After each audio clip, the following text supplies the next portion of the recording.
Hello everyone, welcome you all to my YouTube channel.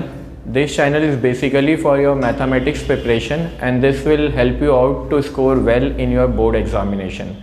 This time I will share the pattern of latest board examination and also I will share the strategy which you need to follow to score well.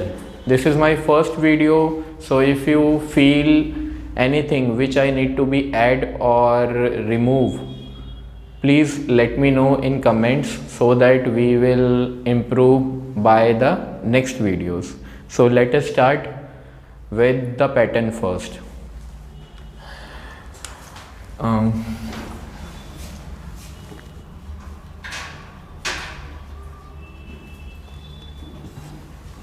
So this year the whole paper is divided into two parts, part A and part B.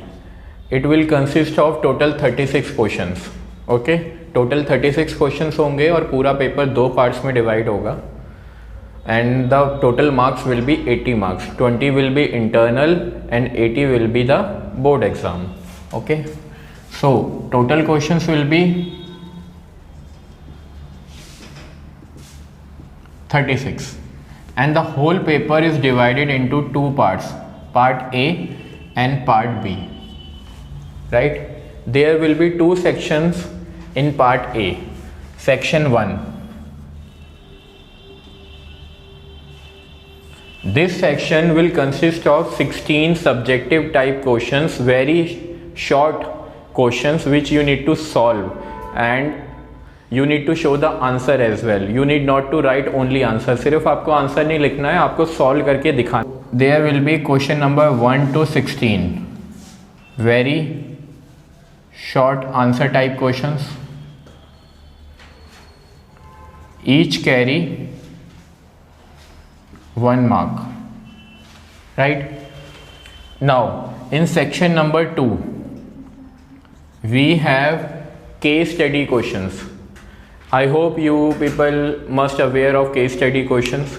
Case study questions are nothing but an unseen passage type questions that you have seen in your English examination. एक passage आपको दे रखा होगा, उस पे based आपको 5 questions दे रखे होंगे और उन्हें आपको रीड करके पैराग्राफ के बेसिस पे मार्क करना है. ठीक है, यहाँ पे आपको चॉइस है. किस तरह की चॉइस है? 4 क्वेश्चंस हैं केस स्टडी के और हर क्वेश्चन के अंदर 5 सब पार्ट्स हैं, लेकिन आपको 5 नहीं अटैम्प्ट करने, एनी 4, सिर्फ 4 अटैम्प्ट करने हैं. एनी 4, ABCD भी कर सकते हो, BCDE भी कर सकते हो.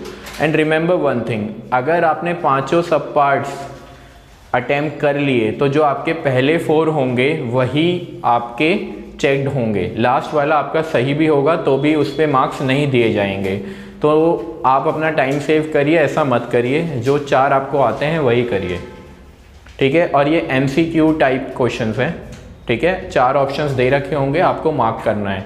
इनमें कैलकुलेशन आप नहीं भी दिखाएंगे तो भी चल जाएगा, आप सीधा आंसर भी मार्क कर सकते हैं. Right, so there will be 4 case study type questions. I hope मेरी हैंड राइटिंग विजिबल होगी आप लोगों को, नहीं हो तो कमेंट्स में बताइएगा. इसके 5 सब पार्ट्स होंगे in each question. Attempt only 4 parts and each question in part A will be of 1 mark. Okay, 4 questions हैं और 4 पार्ट्स हैं, तो total will be 16 question. 16 question of section A, 16 question of section 2. So there will be total marks for section A will be 32 marks. Question number 1 to 16 यहाँ पे हो गए और question number 17 to 20 यहाँ पे हो गए. तो total 20 question out of 36, 20 question आपके पार्ट ए के अंदर होंगे और टोटल मार्क्स कितने होंगे? 32. Right, now come to part B. In this part you will have 3 kind of questions: 2 mark question, 3 mark question and 5 mark question, and there will be a total of 16 question in part B. First, question number 21 to 26 will be of 2 mark each. right? And there will be two choices.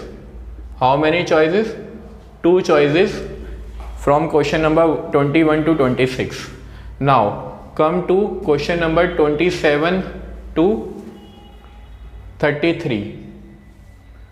There will be 7 questions. Each question will be of 3 marks and there will be total of 2 choices.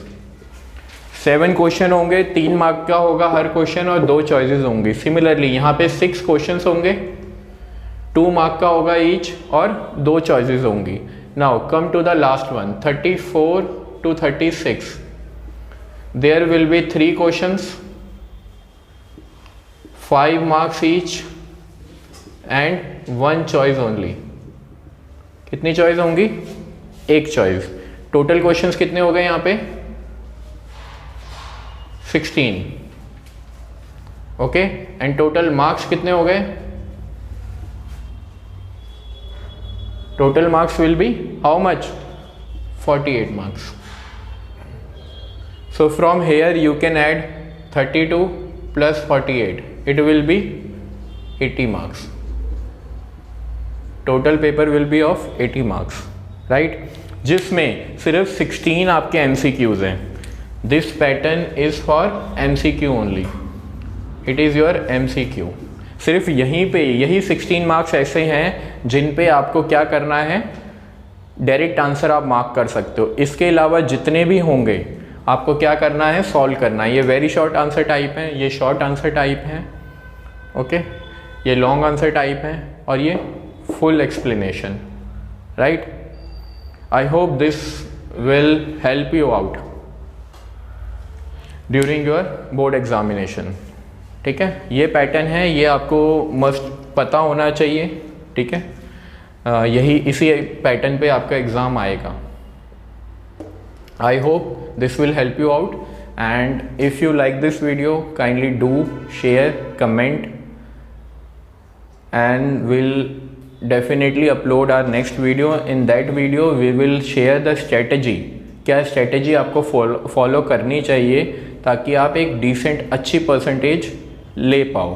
मेरे हिसाब से अगर आप मेरे से पूछो तो आपको पहले पासिंग मार्क्स बनाने चाहिए, पासिंग के बाद आपको 50% बनाने चाहिए, देन आपको ग्रेजुअली अपनी इंक्रीज़ करनी चाहिए परसेंटेज. अगर आप स्टार्टिंग से ही 80 सोच के चलोगे और उससे कम आएंगे तो आप डीमोटिवेट हो गए.